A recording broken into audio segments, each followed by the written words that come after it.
오늘 본문 말씀은 이스라엘과 아람이 2차 전쟁을 하는 그 사건을 다루고 있습니다. 1차 전쟁이 끝나고 2차 전쟁입니다. 1차 전쟁은 어디에서 벌어진 것이었죠? 사마리아에서 그 대군 13만이나 됩니다.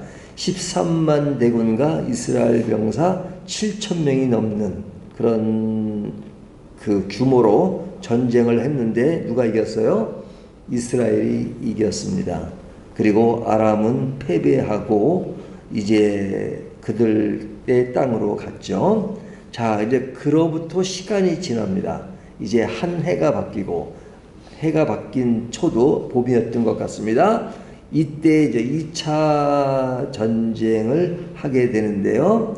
이 전쟁에 진 아람은 그들이 패배한 원인을 분석하고 2차 전쟁을 준비합니다. 그 전쟁을 준비하는 그 분석하는 내용이 본문에 나오는데요. 23절을 보면 아람 왕의 신하들이 왕께 아뢰되 그들의 신은 산의 신이므로 그들이 우리보다 강하였거니와 우리가 만일 평지에서 그들과 싸우면 반드시 그들보다 강할지라 그러죠. 자, 원인 분석을 하는데 그 전쟁을 왜 졌다고 생각해요? 산에서 했기 때문에. 예?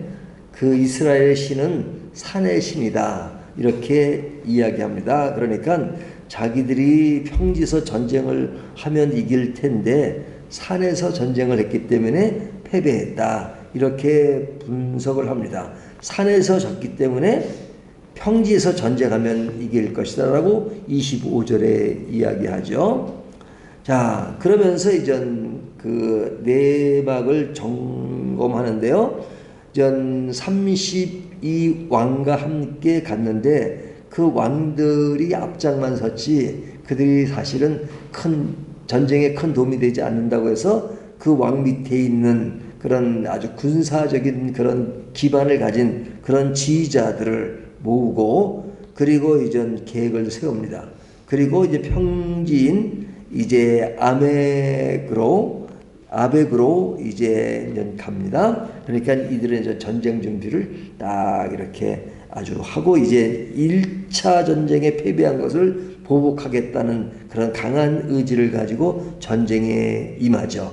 이것이 이제 아람이 전쟁을 준비하는 과정을 그렇게 설명하고 있습니다. 자, 그러면 이스라엘 쪽에서는 그 전쟁을 어떻게 준비하느냐? 22절을 보면요. 그 선지자가 이스라엘 왕에게 나와 이르되 왕은 가서 힘을 기르고 왕께서 행한 일을 알고 준비하소서. 해가 바뀌면 아람 왕이 왕을 치러 오리다 하니라. 자, 이스라엘은 아직 전쟁은 일어나지 않았어요. 하지만 그 선지자가 뭐라 그래요? 전쟁을 준비하십시오. 그들이 치러 올 것입니다. 라고 이제 이야기를 합니다. 아주 구체적으로 해가 바뀌면 아람 왕이 왕을 치러 올 것이니까 전쟁을 준비하십시오. 하고 이제 미리 준비하라고 그러면서 힘을 키우라고 이야기합니다. 그러니까 사전에 모든 정보를 알고 이제 그들이 준비하게끔 하도록 하고 있죠. 그러면서 이제 그들은 뭐 1차전에서 13만과 7,000명 게임이 안 되는 숫자잖아요. 하지만 2차 전쟁도 그들은 굉장히 큰 무리로 나올 것이지만 하나님이 약속하셨다. 승리를 보장하셨다. 이렇게 이야기합니다. 28절을 보면 그때 하나님의 사람이 이스라엘 왕에게 나와 말하여 이르되 여호와의 말씀에 아람 사람이 말하기를 여호와는 산의 신이요 골짜기 신은 아니라 하는도다. 그러므로 내가 이 큰 군대를 다 내 손에 넘기리니 너희는 내가 여호와인 줄을 알리라 하셨나이다 하니라. 자, 그들은 2차 전쟁에서도 많은 군사력을 가지고 올 것이다. 하지만 하나님은 이기게 할 것이다. 그러면서 강조하는 것이 뭐예요? 내가 여호와인 줄을 알리라. 이건 핵심 포인트는 이겁니다. 내가 여호와인 줄 알라. 이것이 핵심 포인트예요. 이것은 이 전쟁에서뿐 아니라 모든 상황에서도 오늘날 우리들에게도 가장 중요한 말씀이에요. 그것이 뭐예요? 내가 여호와인 줄 알라. 오늘날 말하면 내가 하나님인 줄 알라. 우리 신앙의 아주 절대적 그 흐름은 뭐예요? 내 앞에 계신 그 하나님, 그분이 나의 하나님인 줄 알라는 겁니다. 신앙이라는 이거예요. 이걸 모르니까 문제가 되는 겁니다.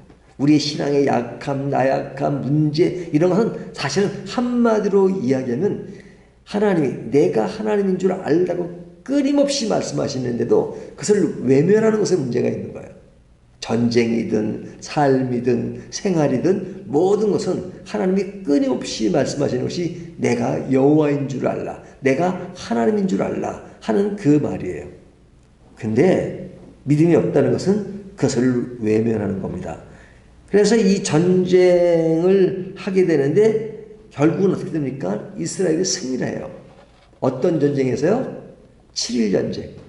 7일 전쟁. 뭐 7일 전쟁이 그 현대전, 이제 그 이스라엘과 이집트 전쟁에서 7일 전쟁이 있었잖아요. 그러니까 뭐 이스라엘과 이집트를 보면 뭐 근대사지만 뭐 그 규모로 보면 엄청난 차이가 있잖아요. 이집트와 이스라엘은 진짜 작은 땅입니다. 우리나라가 이스라엘과 비교하면 너무너무 큰 땅이죠, 우리나라.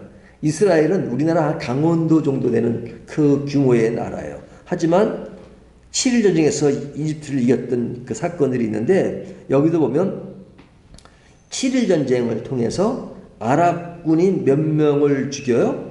29절부터 30절까지 보면 10만 명을 죽였다 그러잖아요. 10만 명을 죽였다.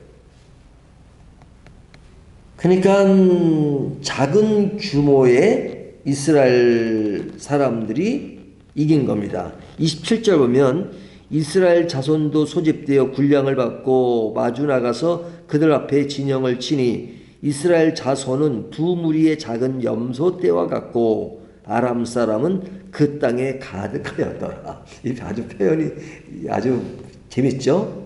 그 이스라엘의 군대는 두 무리의 적은 염소떼와 같고 그리고 아람은 그 땅에 가득했다. 그러니까 게임이 안 될 정도의 규모지만 전쟁에 승리한 것은 무엇 때문에 승리했어요? 하나님이 승리하게 하시니까. 그러니까 하나님이 보장하시면 약속하시면 끝난 거죠.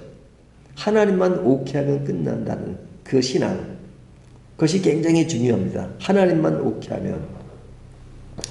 이것이 굉장히 중요해요. 오늘 본문에서 하나님은 우리에게 내가 내 하나님인 줄 알라 하는 그것을 굉장히 중요하고 하나님이 오케이 하면 모든 것이 끝난다 라는 것이 우리의 신앙의 대전제로 기억하시면 좋을 것 같아요.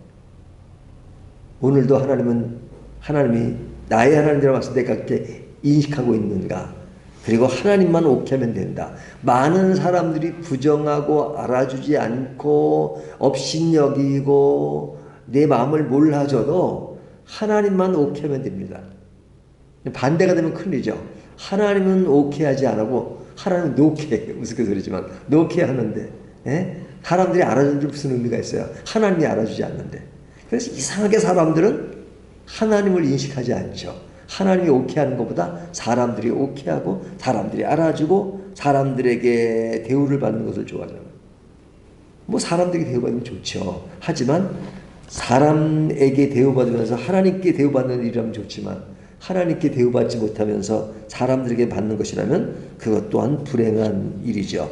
자, 이 전쟁이 하나님이 오케이한 전쟁이기 때문에 결국은 2차 전쟁도 완전한 승리로 끝이 납니다. 그래서 그 승리 이후에 얼마나 패배한 아람 왕이 그런 아주 추한 모습을 보여주는가 하는 것을 오늘 본문이 이야기하고 있는데요. 오늘 본문 31절부터 나오는 이야기를 보면 아람의 베나닷 왕은 이제 항복을 하게 되는데 이스라엘 왕은 그냥 인자고 그러니까 가서 항복하면 목숨은 살려주겠다 하는 그런 생각을 가지고 다가오게 되죠. 그냥 딱 나갑니다. 이제 완전 항복 100개를 일고 나가죠. 그러니까 그렇게 찾아온 그 아람 왕을 아합이 어떻게 대합니까? 형제라고 이야기하죠. 형제라고. 뭐 형제라고 이야기하고. 뭐 그런 이야기로 서로를 이렇게 이해하는 그런 마음을 보여주는데 사실은 이게 전략적이죠. 전략적이죠. 예? 그냥 목숨을 살기 위해서 굉장히 애걸하고 구걸하는 그런 베나닷의 모습이 나오고, 그 다음에 뭐 아합 왕은 그를 살려주지만 다 계산이 있는 것이죠. 그래서 오늘 본문에 보면 뭐 이것이 이제 그런 그 조약을 하고 그 조약에 따라서 그를 놓아줍니다. 그러니까 그를 놓아줬다는 것에 대해서 강조점은 내 형제이기 때문에 놓아준 것이 아니라 그 조약대로. 그러니까 그 조약이 뭐예요? 그 아람이 이스라엘 뺏어가던 돌려주고, 그리고 아합 왕의 길을 만들어주고, 이름으로 된 길을 만들어주고, 이런 조약이 끝나니까 그냥 놓아준 겁니다. 그러니까 자신의 명예와 자신에게 그런 부여된 그런 명예, 이런 것들을 굉장히 중요하잖아요. 자, 그런데 이들의 이러한 조약이나 이런 것들을 보면 뭐예요?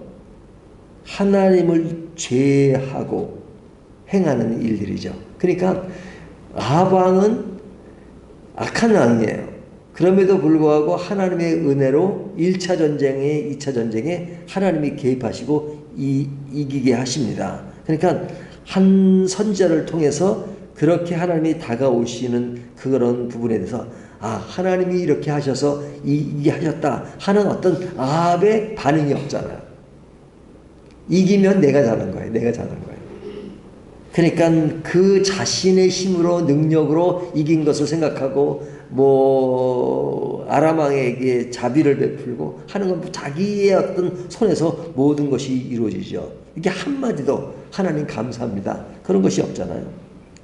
왜냐하면 모든 세계가 자기 안에 갇혀 있기 때문에 자기가 필요하면 하나님한테 오케이하고, 그렇지 않으면 또 우상 숭배하고, 또 계산에 의해서 하나님을 이렇게 어찌고 나쁘게 가지고 노는 그런 모습이 드러나잖아요. 그러니까 하나님을 제해놓고 모든 생각이 이루어져요.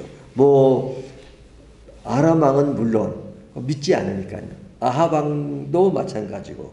그러니까 하나님이 없는 세계에 대해서 두 사람이 행하는 그런 일들을 본문이 이야기합니다. 근데 본문의 그 대전제가 뭐였어요? 전쟁에 승리하게 하신 하나님의 선지자를 통해서 뭐라고 강조하신 거야?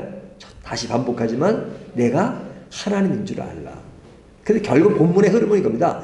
내가 하나님인 줄 알라. 전쟁 그것이 중요한 게 아니라 내가 하나님인 줄 알라는 것인데, 결론은 뭐냐? 전쟁은 이기고 다 했지만, 그리고 아량을 베풀었지만 그가 하나님인 줄 몰랐다는 겁니다.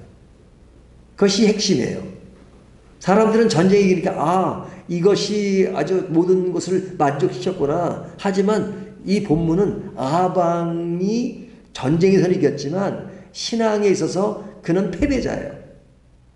왜? 하나님인 줄을 모르고 있기 때문에, 하나님에 대한 관심이 없기 때문에, 하나님이 자기를 운영하고 자기에게 다가오시는 것, 인도하신 것을 모르기 때문에 이 면에서 이 전쟁이 중요한 것이 아니라 신앙의 전쟁에서 결국은 탈선되고 패배한 것입니다. 오늘 본문이 그것을 강조하여 그것이 아합의 슬픔이에요. 하지만 그는 슬픔인지를 몰라요. 그냥 전쟁에 이긴 것에 기뻐하겠죠.